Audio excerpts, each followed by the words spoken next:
Hello dear student, कैसे हैं? आज हम लोग क्लास 10th का सेकेंड पोएट्री पढ़ेंगे। सेकेंड चैप्टर पोएट्री का फायर एंड आइस। ये रॉबर्ट फ्रॉस्ट के द्वारा लिखी हुई छोटी सी कविता है, लेकिन इसका महत्व, इसका मीनिंग जो है वो बहुत बड़ा है। तो आज हम उस कविता को पढ़ेंगे। सबसे पहले इस कविता को पढ़ने से पहले मैं आपको इसके सारांश के बारे में थोड़ा आपको हिंदी और अंग्रेजी में डिटेल बता देता हूँ, उसे आप सुन लें। तो जो फायर एंड आइस जो कविता है जिसको रॉबर्ट फ्रॉस्ट ने लिखा हुआ है, इस कविता में यह बताया गया है कि इस दुनिया का नाश हो जाएगा एक दिन। तो ये तो लगभग हर धर्म कहता है, हर धार्मिक किताबों में ये बात आई हुई है कि प्रलय आएगा, सारी दुनिया तबाह हो जाएगी, क़यामत आएगा, दुनिया नष्ट हो जाएगी। तो यहाँ भी इस कविता में भी रॉबर्ट फ्रॉस्ट के द्वारा यह बात कही गई है कि एक दिन ये दुनिया पूरी तरह से समाप्त हो जाएगी। लेकिन उसमें कई तरह से दुनिया में ये प्रचलन है, कहावत है कि दुनिया का अंत ऐसे होगा। कुछ लोग कहते हैं सूरज के ताप से होगा, कुछ लोग कहते हैं कि पानी में डूबने से होगा, कुछ लोग कहते हैं धरती पलट जाएगी। अलग अलग मत हैं लोगों के। यहाँ पे कवि जो है रॉबर्ट फ्रॉस्ट जो है, उनके द्वारा जो इस कविता में लिखा गया है उसके अनुसार यहाँ पे फायर एंड आइस, या तो दुनिया का अंत फायर से होगा या तो आइस से होगा। लेकिन वास्तव में इस कविता में जो fire and ice, fire means आग, आइस मीन्स बर्फ, जो इसका सामान्य सा मीनिंग दिख रहा है, ऐसा कुछ नहीं है कि आग से जल करके पूरी दुनिया नष्ट हो जाएगी या बर्फ़ की वजह से नष्ट हो जाएगी। यहाँ पर एक सिंबल के रूप में इन्होंने इस्तेमाल किया है, सिंबल है। तो यहाँ पे जो सिंबल मतलब प्रतीक के रूप में फायर, यहाँ पे फायर जो शब्द है, फायर का मतलब आग होता है, लेकिन यहाँ पे इन्होंने ये बताना चाहा कि फायर का मतलब यहाँ पे डिज़ायर है। डिज़ायर, इच्छाएं, जो हमारे जो इमोशंस है, इच्छाओं को लेकर के, उन इच्छाओं की वजह से इंसान बर्बाद हो जाएगा, अर्थात उसकी दुनिया बर्बाद हो जाएगी। और इस तरह से इंसान इतना लालची हो जाएगा कि हर सिर्फ वस्तुओं को पाने के पीछे भागेगा। मानिया आप ओनिंग थिंग्स, चीज़ों को पाने का पागलपन जो है कि गाड़ी मेरा हो जाए, बंगला मेरा हो जाए, सब कुछ मेरा हो जाए, लेकिन मन का सुख नहीं रहेगा। और इस तरह से जब इंसान का जो अपना इमोशंस है वो खुद के कंट्रोल में ना होकर के अपनी इच्छाओं के कंट्रोल में हो जाएगा, इस तरह से दुनिया पूरी तरह से तबाह हो जाएगी, ये वो कहना चाहते हैं। और यहाँ पे जो आइस है, आइस का जो सिंबल है एक्चुअल में हेटर्ड है। तो हेट जो शब्द है, तो हेट जो शब्द है, हेट की वजह से यानी नफरत की वजह से दुनिया खत्म होगी, या तो इच्छाओं की वजह से खत्म होगी। तो वास्तव में जो कवि है, कवि किसके पक्ष में है? फायर के पक्ष में। यानी उसको लगता है कि दुनिया का अंत लोगों की इच्छाओं की वजह से हो जाएगा। इच्छाएं इतनी बढ़ जाएंगी, इतनी ख़त्म, लोगों का मन जो है पूरी तरह से वस्तुओं के पीछे, पैसे के पीछे इतने पागल हो जाएंगे लोग कि उनकी इच्छाओं के वो गुलाम बन जाएंगे। और उन इच्छाओं की वजह से जो है कि इस संसार का नाश हो जाएगा। लेकिन यहाँ पे आइस जो शब्द है, तो आइस यानी बर्फ़, बर्फ़ का मतलब यहाँ पे नफरत है, सिंबल प्रतीक के रूप में। तो नफरत उन्हें लगता है, कभी शुरू में क्या कहता है कि उसे भी लगता है कि डिज़ायर यानी फायर की वजह से दुनिया का अंत हो जाएगा। लेकिन कुछ लोग ये भी कहते हैं कि नहीं, बर्फ़ की वजह से दुनिया का अंत होगा, यानी नफरत की वजह से दुनिया का अंत होगा। अर्थात तो कभी ये भी कहता है अपने लाइनों में कि यदि दुनिया का अंत जो है अगर फायर की वजह से नहीं होता है और दुनिया का अंत अगर दोबारा होता है, दूसरी बार होता है, तो निश्चित रूप से आइस की वजह से यानी नफरत की वजह से होगा। अब नफरत की वजह से दुनिया का अंत कैसे होगा?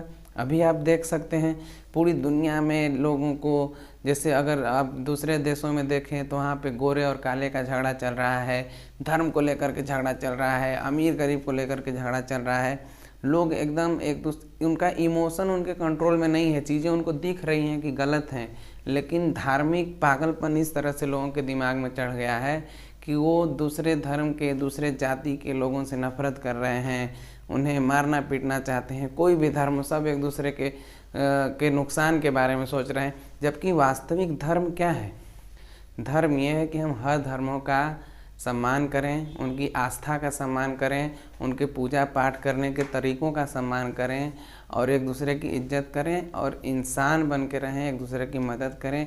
ये इंसान होना दुनिया का सबसे बड़ा धर्म है और वही व्यक्ति सबसे बड़ा धार्मिक व्यक्ति है जो इंसान को इंसान समझे, न कि दूसरे जाति और धर्म का होने की वजह से उसे जानवर समझ ले। वो कभी भी धार्मिक नहीं हो सकता।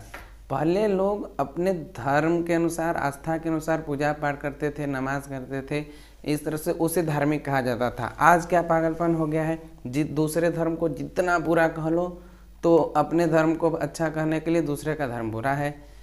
मुसलमान जो है हिंदू धर्म के लोगों को बुरा कह रहा है तो हिंदू जो है मुस्लिम धर्म के लोगों को बुरा कह रहा है। एक दूसरे को बुरा कहने के पागलपन में इंसान एकदम बेचैन है, उसे अपनी खुशी से ज़्यादा दूसरे का दुख संतुष्टि दे रहा है। तो इस तरह का जब पागलपन लोगों के दिमाग में होगा, इंसानों के दिमाग में होगा, धार्मिक नफरत होगी, तो उस नफरत की वजह से ये दुनिया निश्चित रूप से एक न एक दिन क्या हो जाएगी, समाप्त हो जाएगी। तो इस तरह से मैंने आपको इस कविता का पूरा सारांश बता दिया। अब हम लोग टेक्स्ट पे चलते हैं, लाइन टू लाइन कविता को समझते हैं अच्छे तरह से। Okay, fire and ice. Some say, some कुछ लोग, say the world will end in fire. कुछ लोगों का मानना है कि जो दुनिया है, जो संसार है, वो आग की वजह से समाप्त हो जाएगा। जैसा कि हमने बता दिया, आग क्या है, डिज़ायर है, बुरी इच्छाएं, लस्ट, ऐसी इच्छाएं जिसके पीछे हम लोग पागल हुए जा रहे हैं। तो यहाँ पे कवि क्या कर रहा है कि लोगों की इच्छाएं इतनी बढ़ जाएंगी कि इस दुनिया का अंत हो जाएगा। सम से इन आइस। लेकिन कुछ लोग क्या कर रहे हैं कि नहीं, डिज़ायर की वजह से दुनिया का अंत नहीं होगा, हेटर्ड की वजह से होगा, नफ़रत की वजह से। लोग आपस में इतना नफ़रत करने लगेंगे, एक दूसरे से इतना नफ़रत करने लगेंगे कि उनका अंत हो जाएगा। और यहाँ पे हेटर्ड कह सकते हैं, धार्मिक सिर्फ धार्मिक नफ़रत की बात नहीं है। लोग यहाँ पर एक दूसरे से, अपना भाई भाई से नफ़रत कर रहा है, घर में औरतें हैं, सास बहू, ये सब झगड़े, अलग अलग तरह के झगड़े, भाई भाई का झगड़ा, पड़ोसी का झगड़ा, एक दूसरे से नफ़रत, सभी लोग एक दूसरे को परेशान करने में लगे हैं। दूसरों के दुख से लोगों को सुख प्राप्त हो रहा है। यानी जो रिलेशनशिप है वो इतना, कहते हैं ना कि गर्मजोशी, यानी रिश्तों में गर्मजोशी होनी चाहिए, गर्माहट होनी चाहिए, तो रिश्ते बड़े अच्छे रहते हैं। तो यहाँ आइस मतलब कोल्ड, कोल्डनेस, ठंडापन पड़ जाना, यानी एक दूसरे के रिश्तों से लोगों को कोई मतलब नहीं है।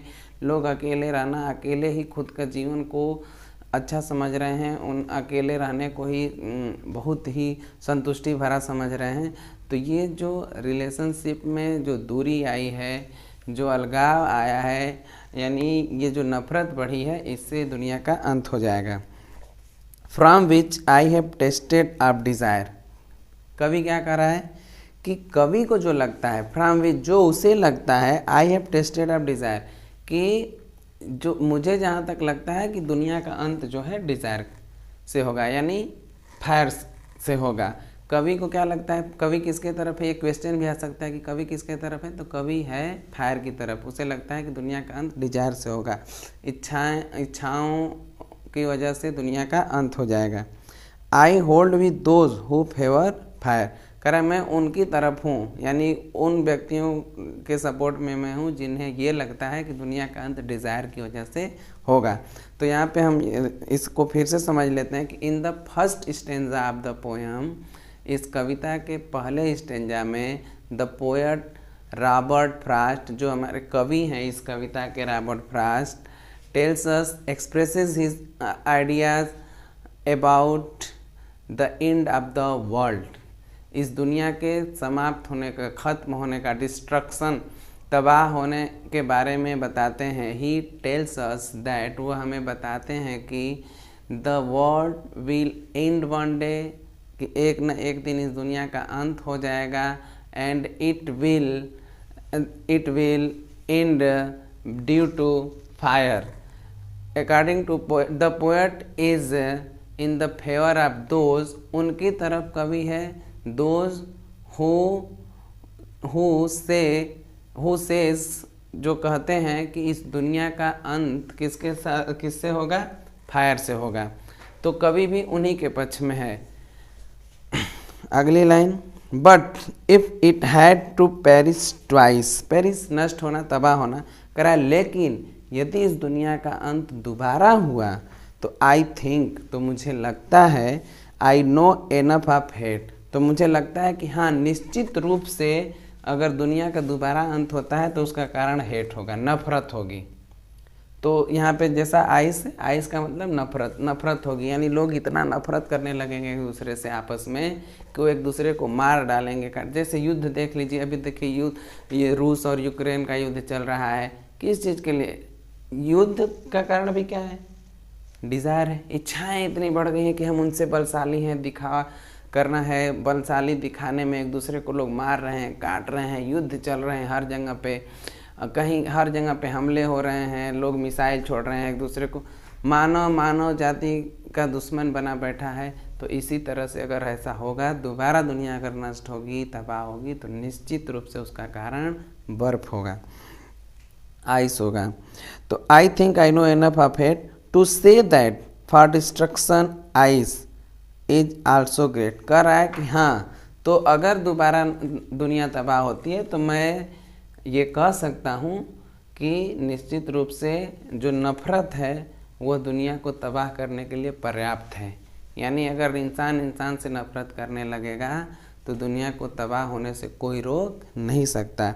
एंड वुड सफाइस, पर्याप्त है, सफाइस पर्याप्त है ये नफ़रत दुनिया को तबाह करने के लिए। तो इस तरह से एक छोटी सी 8 लाइन की कविता है।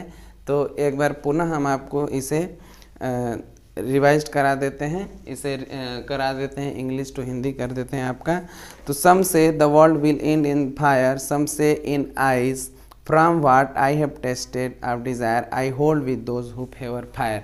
तो यहाँ पे the poet, according to the poet, the world will end one day, दुनिया का अंत हो जाएगा एक न एक दिन।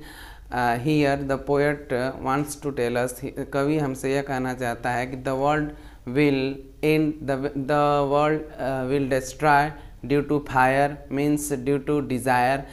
If there is a lots of desire in human beings, यदि मानव के मन में बहुत सारी इच्छाएं जन्म लेंगी तो it will surely be the reason of destroying this world, तो निश्चित रूप से दुनिया को समाप्त करने का यह कारण बनेगा। And here there is 2 kinds of people, one says that, एक कहते हैं कि the world will end due to fire, and the second hand the other tells that the world will end due to ice. But the poet is in the favor of those who stand with fire, कवि उनके साथ खड़ा है जो ये कहते हैं कि दुनिया का अंत फायर की वजह से होगा, अर्थात इच्छा की वजह से होगा। But in the second stanza, but if it had to perish twice, कवि यह कहता है, रॉबर्ट फ्रॉस्ट कहते हैं, क्या कहते हैं कि यदि दुनिया का अंत दोबारा होता है तो I think I know enough of it, तो उन्हें लगता है कि निश्चित रूप से, अकॉर्डिंग टू रॉबर्ट फ्रॉस्ट के अनुसार, if the world will decay twice, यदि दोबारा इसका अंत होता है, 2 बार इसका अंत होता है, तो डेफिनेटली निश्चित रूप से the destruction, the reason behind this destruction will be ice, means hate, तो निश्चित रूप से इस तबाही का कारण नफरत होगा। और उन्हें लगता है कि to say that first destruction ice is also great and would suffice, और उन्हें लगता है, the poet further tells us that, poet हमें आगे यह भी बताता है कि निश्चित रूप से नफरत जो है वो पर्याप्त होगी दुनिया को समाप्त करने के लिए। तो इस तरह से आपका ये कविता पूरी तरह से कंप्लीट हो गया है। उम्मीद है कि आपको बहुत अच्छे से समझ में आया होगा। फिर भी कोई कन्फ्यूजन होगा तो आप उसे पूछ लेंगे, कमेंट में बताएंगे। Thank you.